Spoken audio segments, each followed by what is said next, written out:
Bueno, Mark, depende de quién sea esa gente. Obviamente, yo represento...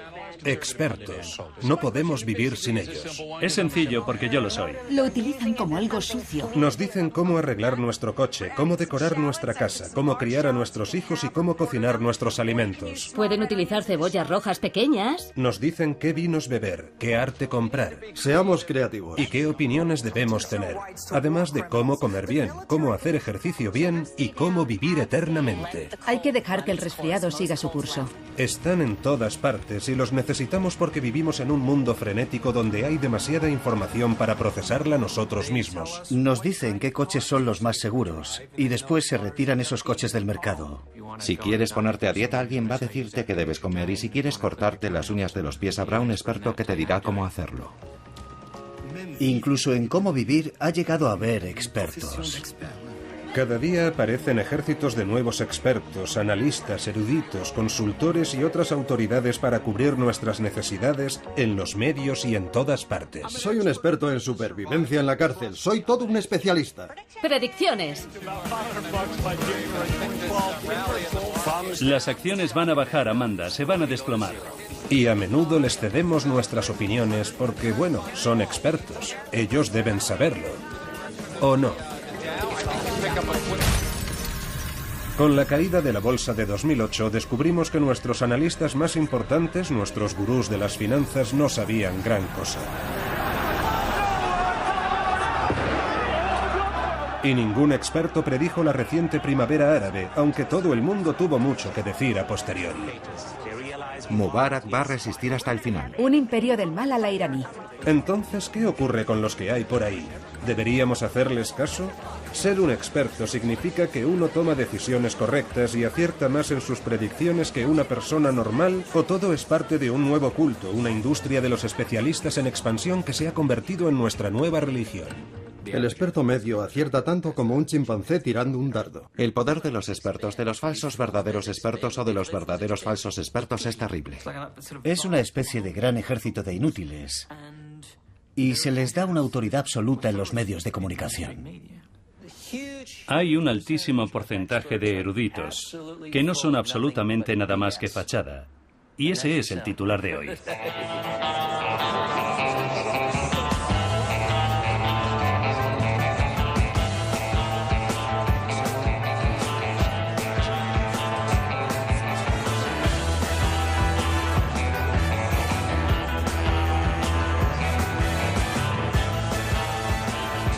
Ya va siendo hora de examinar a los expertos y comprobar hasta qué punto son fiables. Y vamos a empezar por unos que intimidan a casi todo el mundo. Los especialistas en vinos, cuyos juicios desde su Olimpo nos dicen a los simples mortales lo que debemos beber para formar parte de la élite de los entendidos. De todos los especialistas, estos se encuentran entre los más arrogantes. Toman un sorbo de vino y declaran que tiene aromas de madera con un toque de regaliz y piedra seca. ¿Pero saben realmente los expertos en vinos de qué están hablando? Un buen lugar para averiguarlo es Francia, en el Valle del Loira.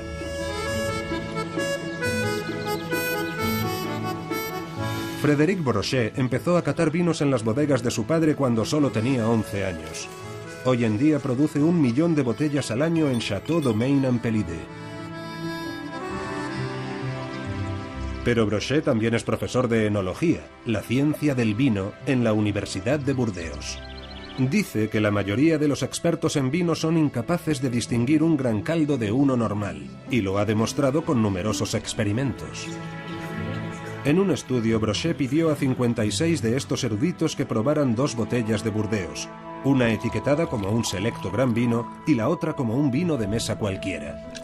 En realidad, las 2 botellas contenían el mismo vino, pero todos los expertos se equivocaron por confiar en lo que esperaban saborear. De los 56 sujetos, solo 2 sospecharon que el vino de la etiqueta prestigiosa no era un gran vino. A todos los demás, ese vino de la etiqueta famosa les pareció un caldo de gran calidad. Y de ese mismo vino, presentado con una etiqueta cualquiera, dijeron que tenía un aroma poco interesante, que estaba avinagrado. En el caso de los expertos, cuando prueban un vino de calidad buscan sus virtudes, pero cuando prueban un vino barato buscan sus defectos. En su tiempo libre, Brochet también ejerce de especialista en Fauchon, la tienda de vinos más prestigiosa de París. Organiza catas ciegas informales para clientes de paso y profesionales. Y en más de una ocasión ha cambiado una botella por otra. Brochet está intercambiando un Chateau Chamiret de 20 euros por un Nuit Saint-Georges de 400. ¿Notará alguien el cambio? A diferencia de sus experimentos más formales, aquí los asistentes pueden comentar los vinos y ayudarse unos a otros en el trabajo detectivesco. Pero a pesar de todo, la mayoría no lo nota. Es un vino viejo, verdaderamente. Este degustador de vinos dictaminó que el Chateau Chamiret de 20 euros era muy superior al Nuit Saint-Georges de 400. Si tuviera que ponerle nota al primer vino, le daría 12 sobre 20 al Chamiret. 12 sobre 20 porque es realmente un vino que está muy bien, atractivo y seductor. Y al Nuit Saint-Georges le daría un 14 sobre 20, pero con cierta reserva. Personalmente prefiero el Chateau Chamiret. Esta persona, que no es experta, elige el mejor vino en la botella barata. Pero el joven sommelier de la tienda la corrige, aunque el equivocado sea él. ¿Que si es este el mejor vino para mí? No. El Nuit Saint-Georges es un vino mucho más complejo, apreciado por los catadores, aunque quizá no por los aficionados. Yo no podría diferenciar entre los dos, es demasiado difícil para mí. En un famoso estudio, Brochet demostró que los expertos ni siquiera pueden distinguir un vino blanco de uno tinto. Sirvió a otros 54 profesionales un vino blanco y uno tinto para compararlos, pero en realidad eran el mismo vino, solo que uno se había teñido de rojo con una gota de colorante. Ni un solo experto se dio cuenta. Brochet dice que la clave es lo que uno espera de la uva. Los especialistas creyeron que el vino blanco coloreado era un vino tinto. Los únicos que notaron que era el mismo vino no eran técnicos, precisamente porque no entendían, estaban menos atentos a los olores del vino tinto. De hecho, se trataba de aquellos que nunca habían bebido vino. Brochet dice que ninguna botella de vino cuesta más de 15 euros de producir y que en gran medida el alto precio de los vinos solo es mitología y marketing.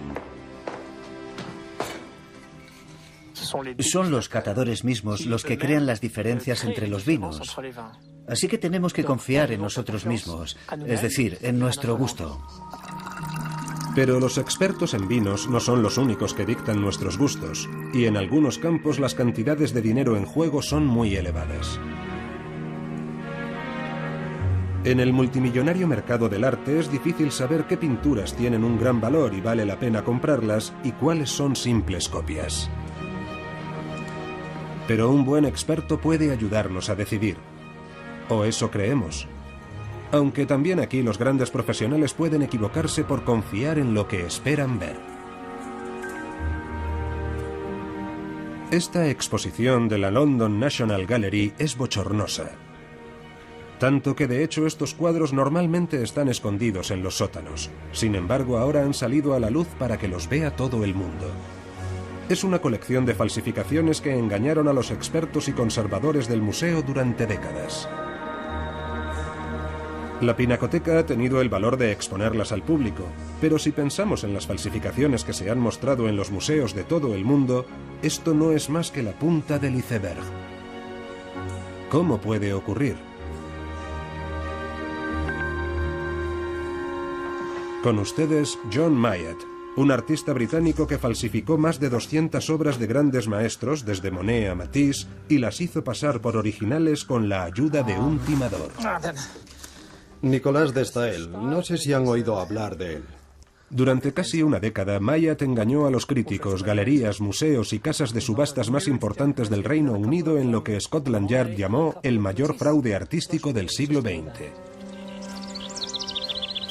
Mayat empezó a pintar falsificaciones a finales de los años 80, yendo a los museos para estudiar el estilo del conocido pintor británico Ben Nicholson. Estuve observando el cuadro, pasé allí una hora o algo así, hasta que más o menos lo había memorizado entero. Me fui a casa y pinté algo, siguiendo aproximadamente la misma línea, y parece que salió bastante bien. Mayat dice que al principio sus obras eran las de un aficionado, y sin embargo él y su socio John Dewey llevaron 2 falsificaciones del conocido artista francés Roger Vissier a la mundialmente famosa Tate Gallery. Se hicieron pasar por historiadores del arte y convencieron a los expertos del museo de que las obras eran auténticas. Entonces 2 empleados con batas blancas trajeron los cuadros, y allí estábamos todos, mirando las 2 pinturas sobre la mesa. Y dijeron, ¡oh, son una maravilla! Ya sabe. Y estaban pintados con pintura de paredes normal, en lienzos modernos. Y su especialista las miró y dijo, sí, a mí me parecen buenas. Yo no me lo podía creer, me parecía demasiado ridículo para ser cierto. A mediados de los años 90, Mayat había pintado casi 200 falsificaciones de Chagall, Picasso, Miró y Giacometti y las había vendido en las casas de subastas más importantes de Europa. Gradualmente su técnica fue mejorando, pero sigue sin poder creer que engañase a tantos eruditos. Les han dicho ya lo que van a ver, así que cuando lo ven, lo ven. Me dan mucha pena los expertos, francamente. Incluso el mayor del mundo es falible. Cometen errores. Nunca han cazado a los mejores falsificadores. Las mejores copias son las que crees que son genuinas y están ahora mismo en las galerías de arte de todo el mundo. Así que no puedes saber si son falsas o no.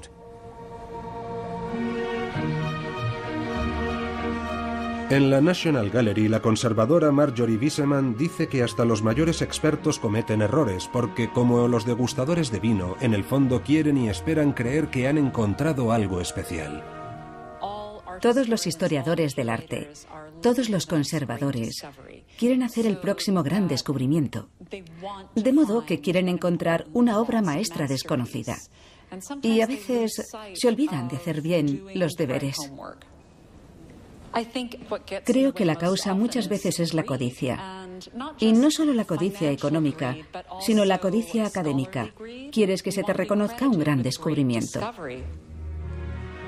En 2009, uno de los grandes museos de Hamburgo abrió una exposición de guerreros de terracota chinos que resultaron ser copias sin ningún valor. Mientras tanto, un experto que dirigía un museo estatal alemán declaró engañado que un cuadro con burdas manchas de color era una obra genuina de Ernst Wilhelm Ney, artista ganador de un premio Guggenheim. En realidad, el artista era un chimpancé. El crítico de arte francés Patrick Debaget dice que no hay especialista infalible. El mejor técnico es el que se equivoca menos. No siempre podemos acertar y todos podemos errar, por eso el mejor es el que falla menos, aunque hay expertos que cometen muchos errores. Creo que esto afecta a museos, casas de subastas, coleccionistas privados, historiadores del arte, estudiosos. Creo que todo el mundo es vulnerable.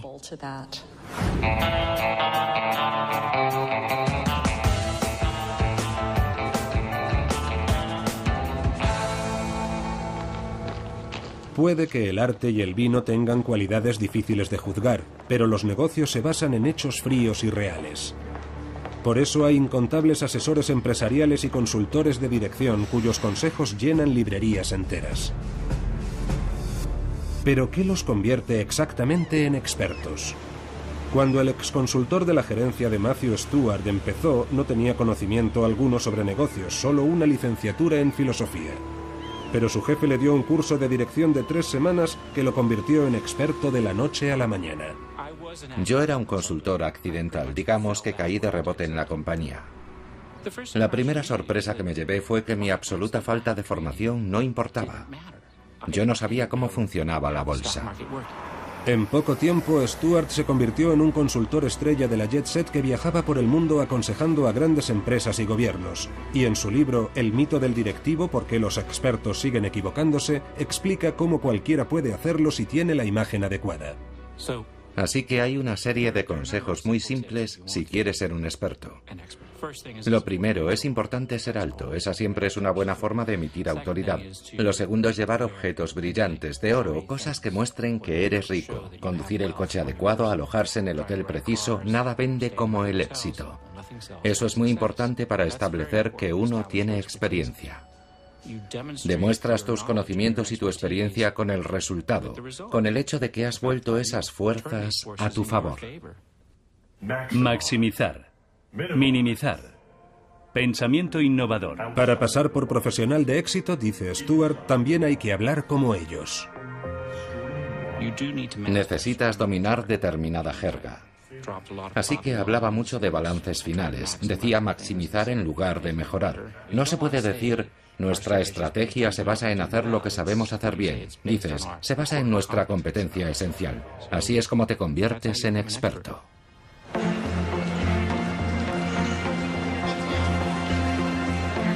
En Francia, los expertos también son omnipresentes, sobre todo en los medios. ¿Cómo podemos superar en 3 años el déficit de las finanzas públicas? También aquí la jerga contribuye a crear la imagen del especialista, dice el historiador Etienne Auger, redactor editorial de la revista francesa Slate. Los analistas tienen su propia jerga. Es cierto que a los economistas, por ejemplo, les gusta mucho utilizar palabras como push y pull y los derivados y cosas por el estilo, solo para mostrar su competencia. Los expertos religiosos, los sacerdotes, también tienen su jerga. Por ejemplo, el hecho de que se sigan diciendo muchas misas en latín indica que hay un argot al que los fieles no pueden acceder. El experto utiliza unos códigos que le permiten presentarse como alguien que tiene unos poderes a los que nosotros no tenemos acceso. Otros muchos también funcionan de esta manera. Simplemente dan una idea sobre su tema, terriblemente complicada, absolutamente incomprensible para cualquiera que no sea un experto, con lo que crean una dependencia. Y a continuación, el cliente debe pagar para salir del laberinto que él mismo ha construido. Matthew Stewart piensa que los gurús de la dirección son un espejismo, que toda esa disciplina es una fachada decorada para convencernos de que la economía es una ciencia que funciona con fórmulas. Hay una idea que es muy importante para nuestra economía y es que existen unas personas que tienen acceso a un tipo de conocimiento especial, la capacidad de organizar empresas, de dirigir el mundo. Y esto crea la posibilidad de que alguien dé un paso adelante y diga, yo soy el experto, yo sé dirigir organizaciones humanas, igual que usted sabe cómo construir un teléfono móvil o diseñar un edificio. Y sin embargo, no tiene ningún fundamento. Pero Stewart dice que si él era un falso experto en dirección, también lo son todos los demás. Trabajas en un campo donde la verdad es que no hay expertos genuinos. Todo es una farsa. La idea básica de que existe un tipo de ciencia, una tecnología que se puede aplicar a esta disciplina, es simplemente falsa. Y sin embargo, a las grandes corporaciones y a los gobiernos les encanta contratar expertos para cubrirse los activos. Contratar a analistas es una forma de protección. Así puedes decir, pedimos consejo a los expertos y nos dijeron, haced esto, y eso hacemos. Y si sale mal, puedes decir que contrataste a los especialistas y seguiste sus consejos. Esto beneficia a todos de alguna manera. Los gobiernos, que también tienen a sus expertos, dirán, nosotros empleamos a los mejores, así que si algo ha salido mal no es culpa nuestra, porque siempre hemos querido que nos asesoren los mejores. Si sale bien, por supuesto, eres un genio. Y realmente no tienes que mencionar a todos esos expertos que te señalaron la dirección correcta. Mientras los expertos en finanzas siguen su marcha triunfal, hay un nuevo ámbito en el que todo el mundo está hambriento de consejos de especialistas. La vitamina D es una medicina milagrosa. Zumo de granada, un estudio lo recomienda. Un nuevo estudio dice que el café es bueno para el corazón. En esta sociedad obsesionada por la salud buscamos alimentos maravillosos que nos ayuden a vivir eternamente, desde el milagroso omega 3 de los huevos y el salmón a cereales salvavidas presentados más como medicamentos que como comida. La piña contiene una enzima que procesa las proteínas llamada bromelina. Buscamos respuestas mágicas en un ejército de nuevos expertos en nutrición, especialistas en dietética y otros que nos dan consejos detallados sobre qué alimentos comer o evitar para estar sanos o para prevenir el cáncer. La grasa de oca es especialmente rica en ácidos grasos poliinsaturados. Pero las tendencias cambian tan rápido que a menudo acabamos hechos un lío, como dice el escritor y humorista francés Jean-Luc Chifflet. Yo me hinché de omega 3, me hartaba de sardinas, me hartaba de salmón para prevenir el cáncer. Y ahora acabo de comprar otro libro que dice que hay que hacer exactamente lo contrario. Así que ya no sé a qué santo encomendarme.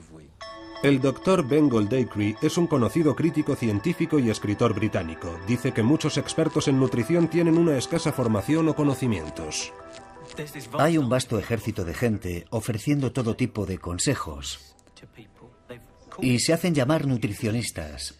Lo interesante es que hay un grupo de académicos que investigan las relaciones entre alimentación y salud y que también se llamaban nutricionistas. Y ahora están empezando a comprender que van a tener que cambiar el nombre de lo que hacen, porque está totalmente devaluado y caricaturizado por la llegada de esta nueva y estrambótica profesión. Goldacre dice que a menudo las asociaciones profesionales tienen unos estándares tan informales que cualquiera puede conseguir un certificado con aspecto oficial. De hecho, él pidió uno por correo a esta asociación de expertos en nutrición para su difunta gata Henrietta y lo consiguió. Lo que demuestra que no necesitas ser nutricionista, ni de hecho necesitas ser humano. Ni siquiera tienes que estar vivo para ser miembro de la Asociación Americana de Consultores Nutricionales. ¿Listos? 3, 2, 1. ¿Qué os parece?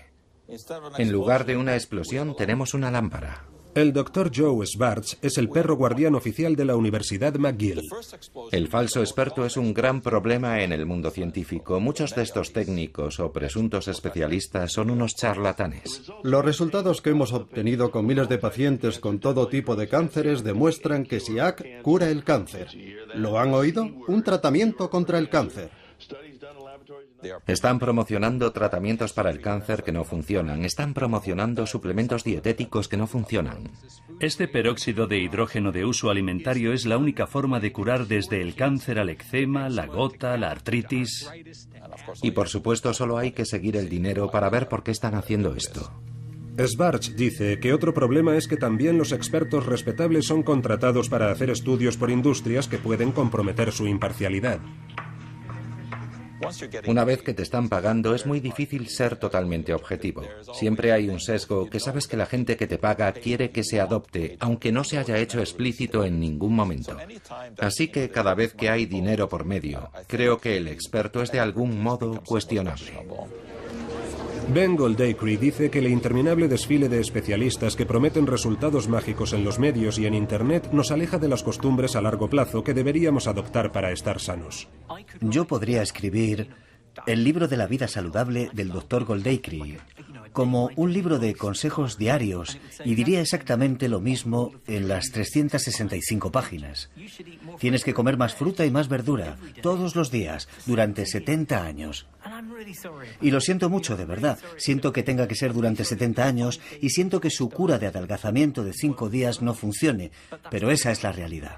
Y creo que si le dices a la gente que esa dieta de 5 días funciona, pensarán, bueno, puedo tomarme una bolsa de patatas y quedarme viendo la tele en lugar de ir al gimnasio.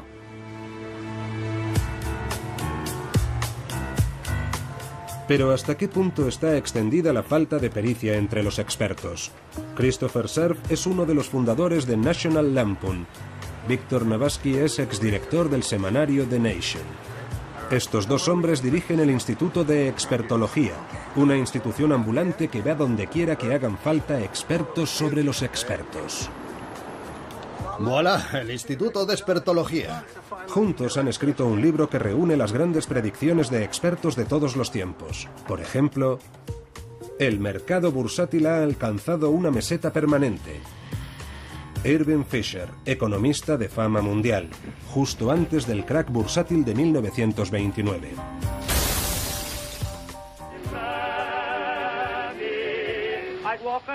¿A quién demonios le interesa oír hablar a los actores? Los hermanos Warner, 1927. En 1962, un ejecutivo de la discográfica Decca rechazó a un grupo musical diciendo: «No nos gusta cómo suenan. Los grupos de guitarras están pasados de moda». Después de oír a los Beatles. Uno se imagina que por probabilidades, aunque no sepan nada, los expertos deberían acertar al menos el 50% de las veces, pero no hemos encontrado a uno solo que haya acertado en nada. Está bien, puede que exagere un poco, pero en su libro sobre predicciones han demostrado que a los genios militares no les va mucho mejor que a otros expertos. Wellington es un mal general. Esto habrá terminado para la hora del almuerzo. Napoleón antes de perder en Waterloo. No son capaces de acertarle a un elefante a esta distancia.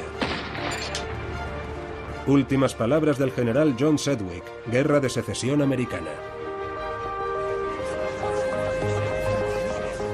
Christopher Cerf dice que en los medios de comunicación han brotado expertos como champiñones en gran parte porque la televisión los necesita para los canales que emiten las 24 horas sin interrupción. Cada vez utilizan más el formato de sentar a un especialista a un lado y a otro, que se supone que lo es en el otro, y los dos mantienen una violenta discusión en pantalla sobre algo. Claro que sí, claro que sí. Yo dije que no era una buena invención. En Francia nos encantan las peleas de gallos. Podría decir. Yo tengo la afiliación de Clemenceau, de François Mitterrand. Nos encantan las batallas de expertos. Solamente tiene que haber un poco, una pequeña dosis de violencia, siempre controlada, pero violencia, porque eso nos permite ver una verdadera batalla de eruditos. Usted es un pequeño fascista, Monsieur Semouk. Vamos, siempre lo mismo. Si hay una tercera opinión, eso complica las cosas. Es como en el fútbol, que nadie está con el árbitro. ¿Hay más de dos lados en cualquier cuestión? Supongamos que una persona dice 2 y 2 son 7 y la otra persona dice 2 y 2 son 5. ¿La verdad está en el punto medio? ¿Son 6? El redactor científico de Atlantic Magazine, David Friedman, dedicó 2 años a estudiar las predicciones de los expertos y su fiabilidad en muchos campos. Su conclusión, que se equivocan un número asombroso de veces. Normalmente los expertos se equivocan, es así de simple. Lo sorprendente es que se puede decir exactamente cuántos se equivocan, y es que por término medio, 2 de cada 3 estudios publicados por revistas médicas acaban cometiendo errores. Y está hablando de respetados eruditos académicos, pero hoy en día se nos dice que busquemos un experto para casi todo. Necesitamos un técnico en instalación para conectarnos la televisión y un especialista en color para pintarnos las paredes. Ahora mismo los grises se llevan mucho. Y un experto en relaciones para salvar nuestro matrimonio. No se puede mentir y cuando estás casada, estás casada. Por no mencionar los consultores a los que confiamos nuestro dinero y las finanzas de nuestros gobiernos, especialistas en una supuesta ciencia que en realidad es falsa a juzgar por los resultados. Los economistas han estudiado el índice de errores en publicaciones económicas y han concluido que está muy cerca del 100%. Prácticamente todos los estudios publicados en la prensa económica se equivocan. Pero los economistas rara vez piden disculpas. Aunque se les muestren pruebas documentales, nos explicarán que ellos no se han equivocado, sino que el mercado es volátil y no es lo mismo. Ellos son racionales, pero el mercado no se comporta racionalmente. Así que ellos tienen razón, no el mercado. Cuando la burbuja económica estalló en 2008, el canadiense William White era el economista jefe del Banco Internacional de Pagos, una especie de banco central de los bancos centrales. Ahora en París, White dice que ni siquiera los mayores analistas financieros fueron capaces de ver más allá de sus teorías favoritas. Creo que los expertos a lo largo de los últimos años han hecho un trabajo espantoso. Pensaron que la economía era una ciencia y la verdad es que no lo es. La economía depende en gran medida del comportamiento humano. Nos iría mucho mejor si los expertos empezaran por reconocer lo poco que sabemos sobre el funcionamiento de esta disciplina. La economía no se basa en algo racional, es una ciencia humana y los seres humanos no son racionales. No se puede pronosticar el comportamiento de la gente para dentro de un mes, ni de 3 años, ni de 5. Cuando se trata de predicciones de expertos, la regla es: si sale cara, gano yo, y si sale cruz, olvidamos la apuesta. Uno no pierde el estatus de gurú simplemente porque su conjetura sea un desastre. Gardner señala que en una ocasión la revista The Economist hizo un estudio comparando 10 años de predicciones de un variado abanico de expertos sobre la economía y la inflación. Y entre estos individuos había presidentes de corporaciones, economistas, gente muy respetada y también varios basureros de Londres. Y pasados 10 años, los que presidían la mesa eran los basureros londinenses. Seguimos teniendo esta idea del gran experto que puede encontrar soluciones que nosotros no podemos ver. Una especie de Superman que hace magia. Ese es el verdadero atractivo del experto. Mientras tanto, continúa el reinado del error, desde las decisiones más triviales a la mayor compra de nuestra vida.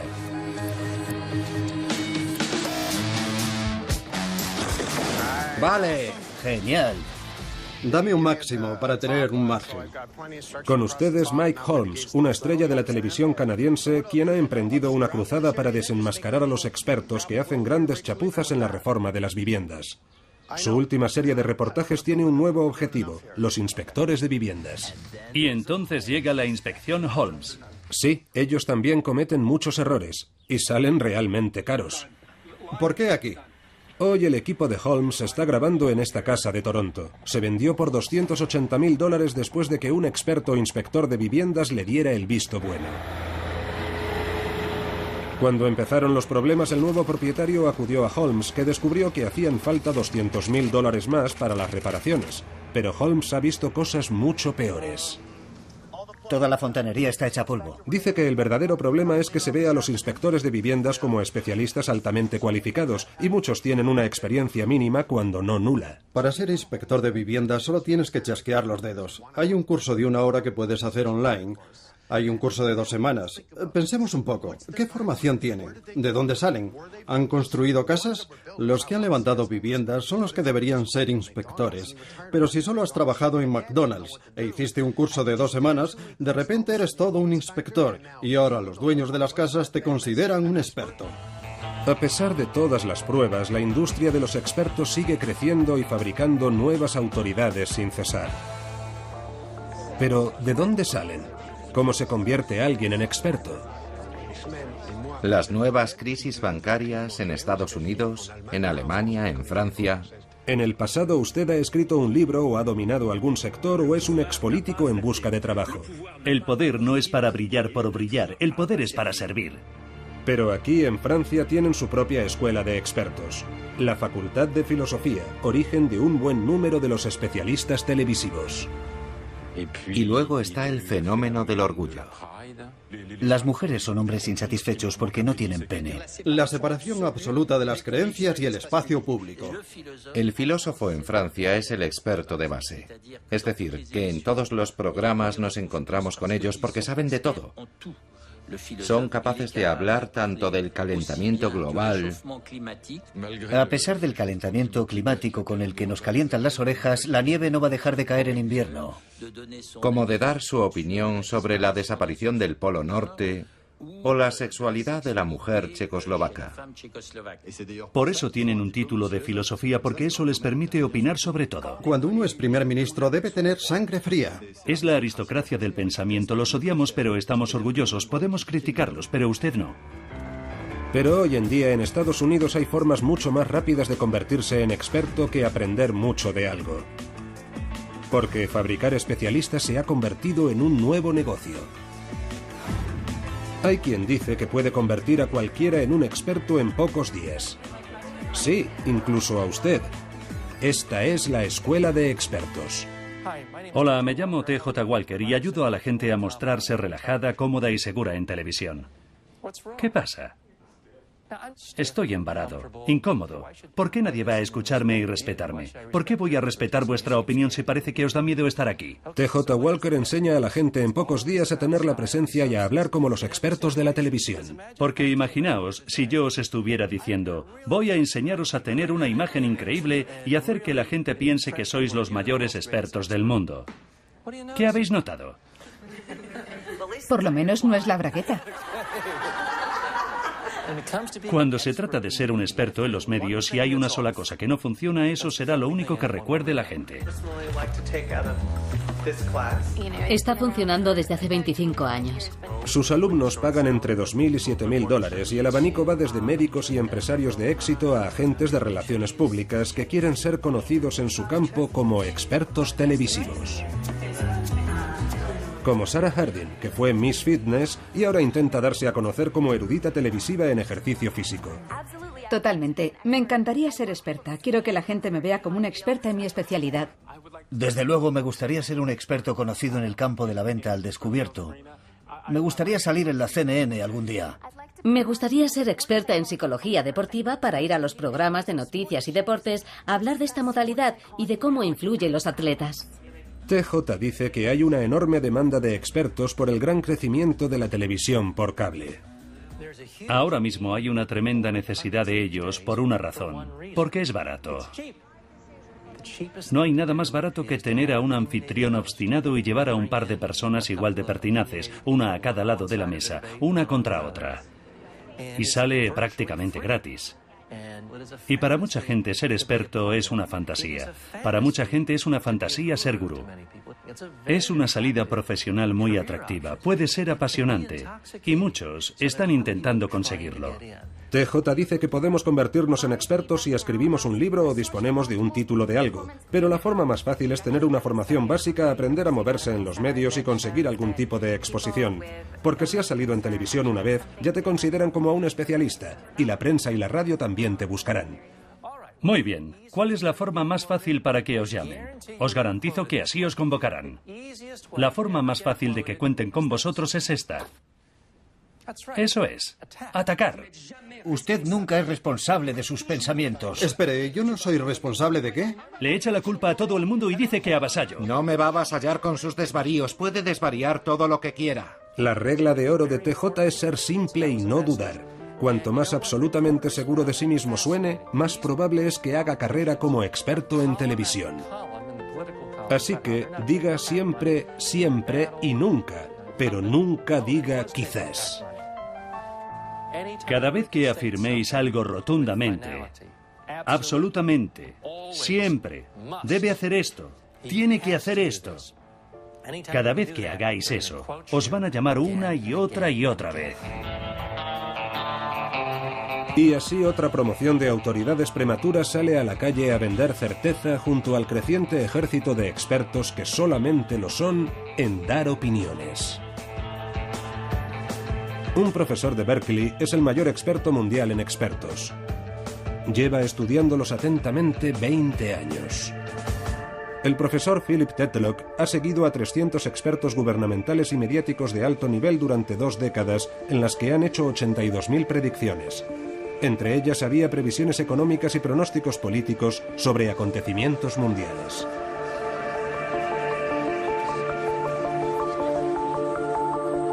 La conclusión es que a los expertos apenas les fue mejor que a monos lanzando dardos. Es como hacer suposiciones al azar.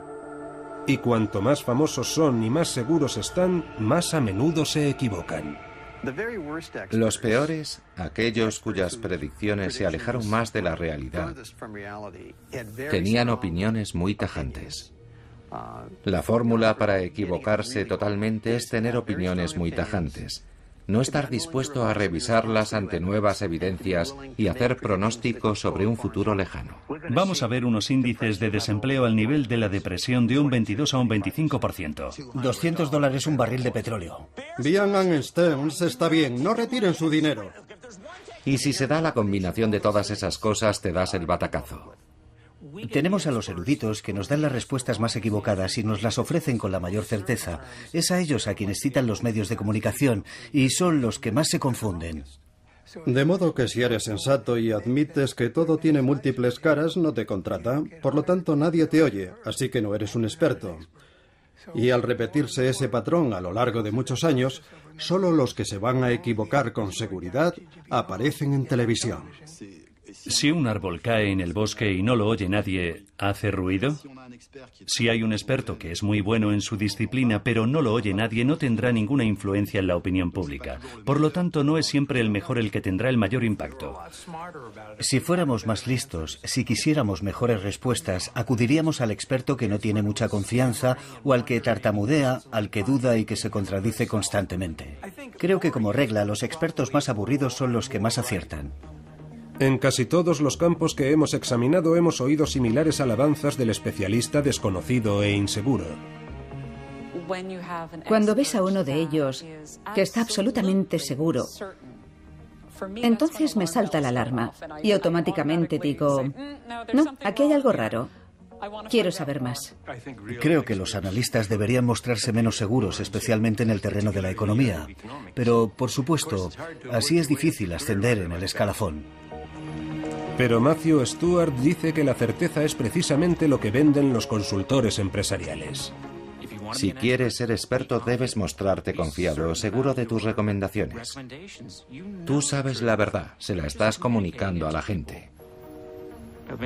Quizá es por lo que no me gusta especialmente el trabajo de experto. Siempre estoy cuestionando lo que hago. Estoy lleno de dudas. Las leyes de la física son predecibles, pero el comportamiento humano es demasiado complejo para que nadie pueda augurarlo. Y sin embargo, en tiempos de incertidumbre, buscamos certeza en nuestra vida. ¿Hay algún campo en el que se pueda ser un experto de éxito y admitir que no estás seguro? Para saberlo, volvimos la vista a los cielos. En la zona metropolitana, el pronóstico para hoy es de un 38% de probabilidades de lluvia y un 50% de tormentas. Aquí, en la Oficina Nacional de Meteorología de Canadá, siempre se hacen los pronósticos con un porcentaje de probabilidades junto a cada predicción. De hecho, en las predicciones a más largo plazo, aparece un aviso en su página web que dice que las previsiones no son más fiables que el azar, según dice su climatólogo jefe, David Phillips. No sé, es como decir, lanza una moneda, tira un dardo, haz girar la ruleta. Tenemos que decir algo, no podemos poner un mapa en blanco y decir, el tiempo para este mes se ha cancelado. Así que lo mejor que podemos hacer es darles algo, pero también advertirles, usuario, no te fíes mucho, casi cualquier cosa es posible. Y sin embargo, muy pocos expertos muestran esta humildad. En cambio, es a los más arrogantes y seguros de sí mismos a los que acudimos sin dudar. Y ya no sé a quién recurrir. Tengo más de 50 años, soy blanco, relativamente acomodado.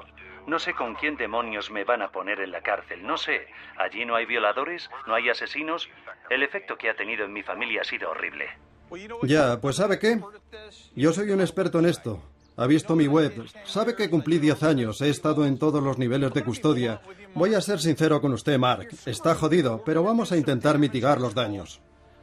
Con ustedes, Larry Levine, un nuevo integrante de la industria de los expertos. Larry es ex convicto, pero ahora asesora a aterrorizados delincuentes de cuello blanco sobre qué les espera en la cárcel. Es un especialista en prisiones que imparte un curso llamado Primero de Condena Federal. No ir a las duchas en plena noche, por ejemplo. No ir a sitio solo. No son los otros reclusos los que tienen que preocuparle. Deberían preocuparle los guardias. Cuando le digo lo que va a pasar en la cárcel, al otro lado de la verja, tiene que confiar en mí, porque soy un experto. ¿Quién puede decir si los consejos de Larry realmente funcionan?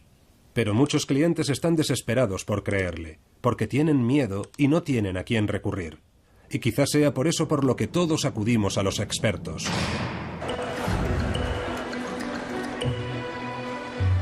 Vivimos en un mundo frenético, sometidos a demasiadas presiones para tomar decisiones por nosotros mismos. Así que buscamos desesperadamente consejos sobre cómo vivir nuestra vida, de entrenadores personales... Respire de forma regular. A consejeros vitales, asesores dietéticos... Lo recuperé en una semana. Expertos y expertos en paternidad. Que usen el orinal solo creará más ansiedad. Nos hemos vuelto adictos a los expertos, pero ellos también son adictos a nosotros. Hay una dependencia doble, ya que ellos necesitan a la opinión pública para existir. Y nosotros necesitamos a los expertos para, de alguna manera, saber qué pensar, saber de qué podemos discutir. Es como el niño pequeño, que quiere creer que siempre hay alguien al mando. Y creo que uno de los momentos más importantes de mi vida fue cuando empecé mi carrera profesional en el Banco de Canadá. Y lo que se hizo perfectamente evidente era que en realidad no había nadie al mando.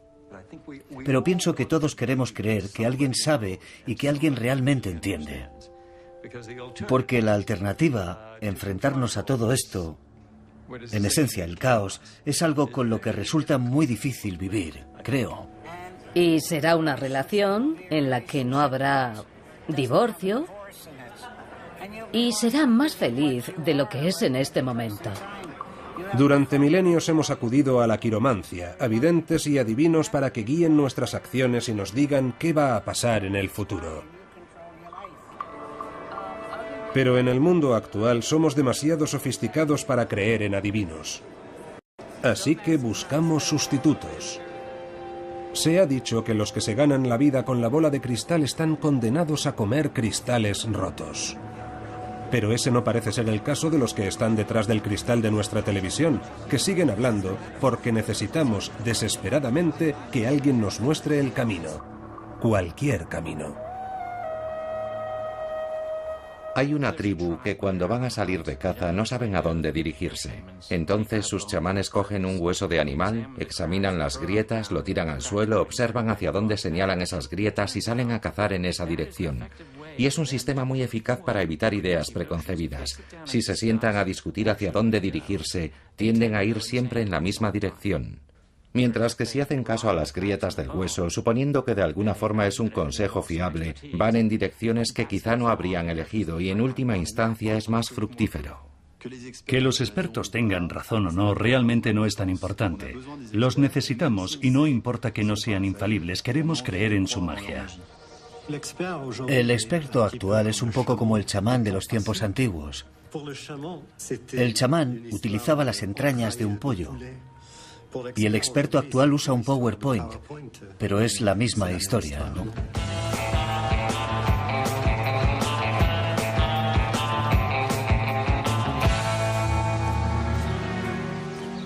De vuelta en Inglaterra, finalmente el falsificador John Myatt fue capturado por la policía y condenado a 1 año de cárcel, pero cuando salió le esperaba una sorpresa. El inspector de Scotland Yard que había detenido a Myatt le encargó un retrato de familia, y lo mismo hicieron el fiscal y otros funcionarios judiciales que habían quedado impresionados por su insólito talento. Actualmente Myatt se gana bien la vida vendiendo sus falsificaciones honradamente a través de su empresa Falsificaciones Legítimas.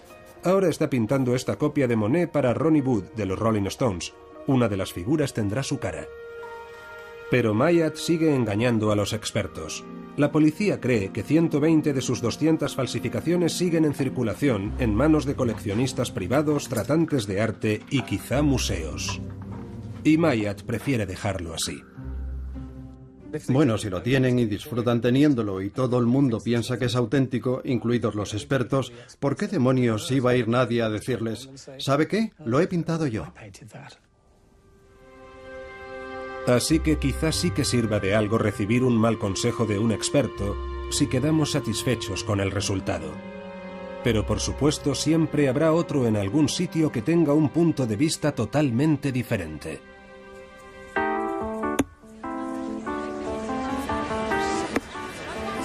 Como dijo una vez un deportista muy famoso, es muy difícil hacer predicciones, especialmente sobre el futuro.